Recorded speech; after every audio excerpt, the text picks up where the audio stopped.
नमस्कार दोस्तों, आज है 24 जुलाई और स्पेशल करंट अफेयर्स में फ्रेंड आपका स्वागत है। आज का हमारा पहला क्वेश्चन है, राष्ट्रीय बाल अधिकार संरक्षण आयोग की स्थापना कब की गई? When was the national commission for protection of child rights established? 2007 में राष्ट्रीय बाल अधिकार संरक्षण आयोग की स्थापना की गई थी। राष्ट्रीय बाल अधिकार संरक्षण आयोग की स्थापना संसद के एक अधिनियम बालक अधिकार संरक्षण आयोग अधिनियम 2005 के अंतर्गत मार्च 2007 में की गई थी। यह महिला और बाल विकास मंत्रालय के प्रशासनिक नियंत्रण में कार्य करता है। राष्ट्रीय बाल अधिकार संरक्षण आयोग के अनुसार किस आयु वर्ग तक बालक परिभाषित किया गया है? According to the National Commission for Protection of Child Rights, till which age group the child is defined? तो 0 to 18 years of age group, 0 से 18 वर्ष के आयु वर्ग के अंदर जो भी व्यक्ति आता है उसको बालक की कैटेगरी में रखा गया है। आदेश का अधिदेश यह सुनिश्चित करना है कि समस्त विधियां, नीतियां, कार्यक्रम तथा प्रशासनिक तंत्र बाल अधिकारों के संदर्भ के अनुरूप हों, जैसा कि भारत के संविधान तथा साथ ही संयुक्त राष्ट्र बाल अधिकार अभिसमय यानी कि कन्वेंशन में प्रतिपादित किया गया है। बालक को 0 से 18 वर्ष के आयु वर्ग में शामिल व्यक्ति के रूप में परिभाषित किया गया है। यह आयोग राष्ट्रीय नीतियों एवं कार्यक्रमों में निहित अधिकारों पर आधारित दृष्टिकोण की परिकल्पना करता है तथा इसके अंतर्गत प्रत्येक क्षेत्र की विशिष्टताओं एवं मजबूतियों को ध्यान में रखते हुए राज्य, जिला और खंड स्तरों पर परिभाषित प्रतिक्रियाओं को भी शामिल किया गया है। भारतीय संविधान में राज्य द्वारा वित्त पोषित और समान एवं सुलभ शिक्षा का प्रावधान किया गया है। The Indian constitution provides for state funded and equal and accessible education. भारतीय संविधान का भाग 4 राज्य नीति यानी कि DSDP के निर्देशक सिद्धांतों के अनुच्छेद 45 और अनुच्छेद 39F में यह दिया गया है। Part 4 of the constitution of India, article 45 and article 39F of the directive principles of state policy. शिक्षा के अधिकार पर पहला आधिकारिक दस्तावेज 1990 में राममूर्ति समिति की रिपोर्ट में पेश किया गया था। उन्नी कृष्णन, JP बनाव, आंध्र प्रदेश राज्य और अन्य 1993 में सर्वोच्च न्यायालय ने कहा कि शिक्षा अनुच्छेद 21 से मौलिक अधिकार है। इसी संबंध में तापस मजूमदार समिति की स्थापना की गई, जिसमें अनुच्छेद 21A के सम्मेलन को शामिल किया गया। 2002 में 86वें संविधान संशोधन अधिनियम के द्वारा शिक्षा के अधिकार को संविधान के भाग 3 में एक मौलिक अधिकार प्रदान किया गया। अनुच्छेद 21A में शिक्षा के अधिकार को 6 से 14 साल के बच्चों के लिए एक मौलिक अधिकार बनाया गया। इसलिए शिक्षा का अधिकार विधेयक 2008 के लिए अनुवर्ती कानून प्रदान किया गया, जिसने 2009 में अधिनियम का रूप धारण किया। शिक्षा को मौलिक अधिकार कब बनाया गया? When was the education made a fundamental right?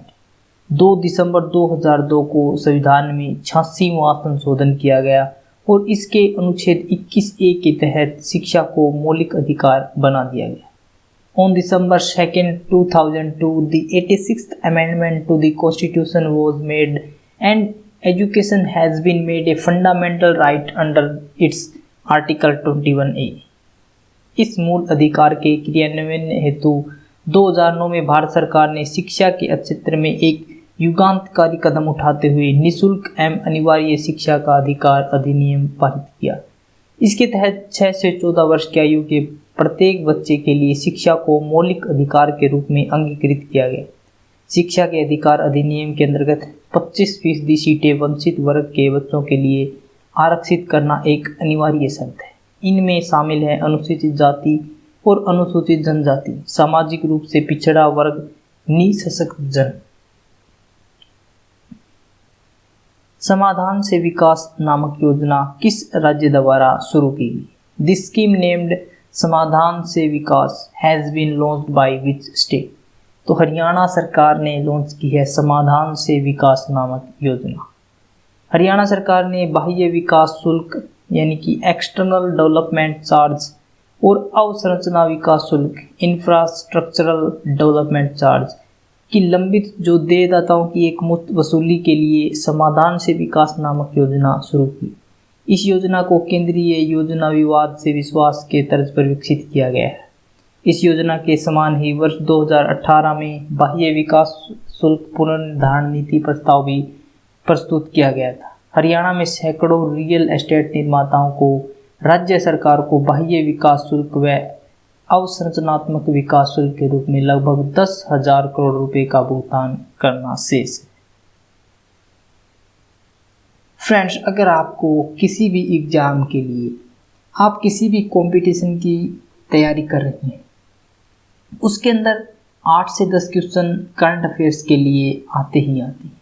तो फ्रेंड्स, हम उन 8-10 क्वेश्चन की आपकी इस तरह से प्रिपेयर करवाएंगे कि आपका कोई भी क्वेश्चन उनमें से नहीं छूट पाए। बाह्य विकास शुल्क का निर्धारण किस द्वारा किया जाता है? What is the external development fee determined by? तो विकास प्राधिकरणों के अधिकारियों द्वारा, by officers of development authorities. यह शुल्क भवन निर्माताओं द्वारा विकसित सड़कें, पानी और बिजली की आपूर्ति, भू निर्माण, जल निकासी, सीवेज सिस्टम के रखरखाव और अपशिष्ट प्रबंधन सहित विकास परियोजनाओं की परिधि के भीतर नागरिक सुविधाओं के रखरखाव के लिए विकास प्राधिकरणों को भुगतान किया जाता है। अवसंरचनात्मक विकास शुल्क क्या होता है? व्हाट इज इंफ्रास्ट्रक्चर डेवलपमेंट फी? यह भवन निर्माताओं द्वारा राज्य में प्रमुख बुनियादी ढांचागत परियोजनाओं के विकास के लिए भुगतान किए जाने वाले शुल्क है, जिसमें राजमार्ग, पुल सहित परिवहन नेटवर्क का निर्माण शामिल है। There are the fees paid by the builders for the development of major infrastructural projects in the state, which includes construction of transport network including highways, bridges.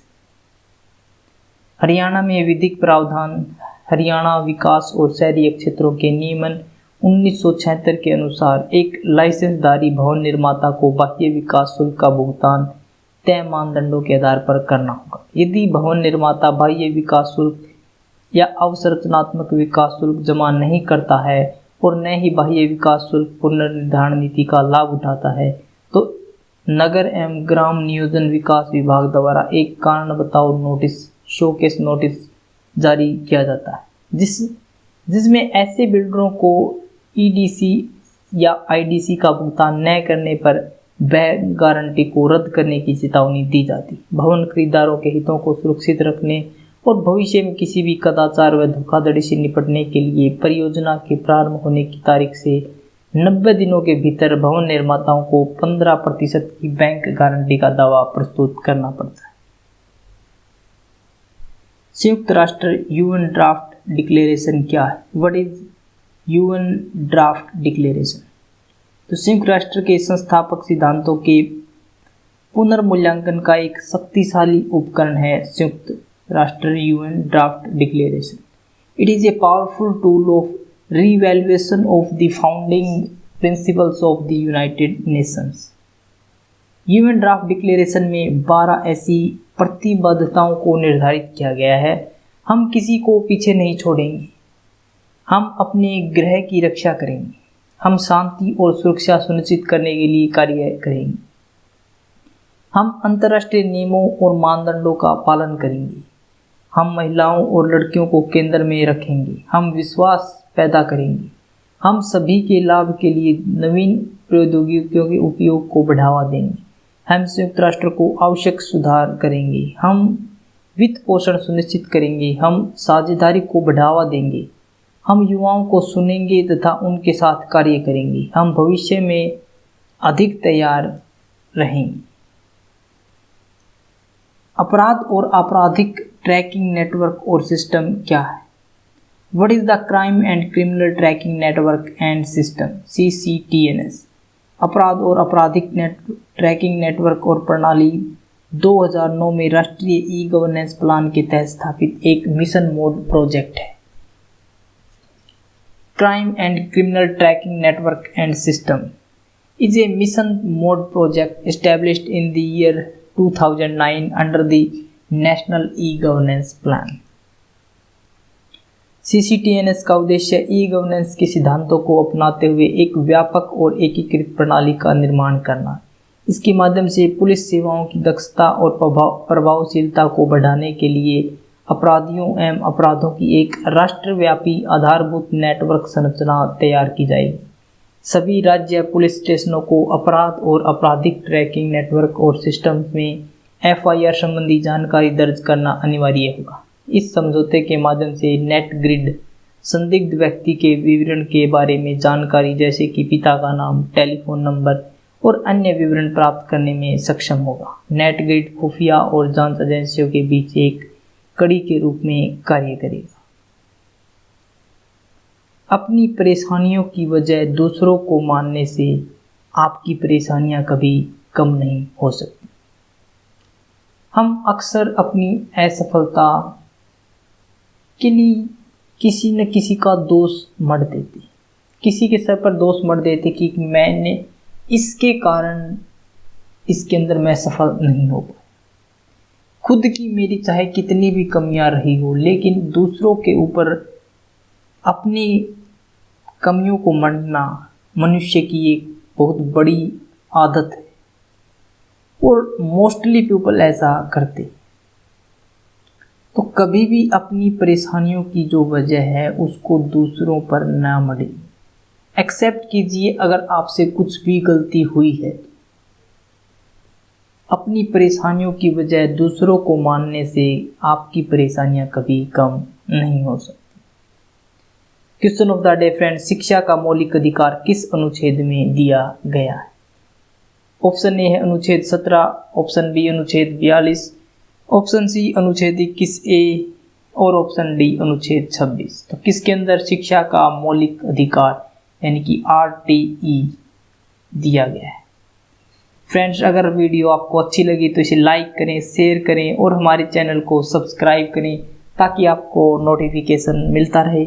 आज के लिए फ्रेंड्स इतना ही। अगर आपको इसकी PDF डाउनलोड करनी है तो आप हमारे टेलीग्राम ग्रुप से डाउनलोड कर सकते हैं, जिसका लिंक हमने डिस्क्रिप्शन बॉक्स में दिया हुआ है। Thanks for watching.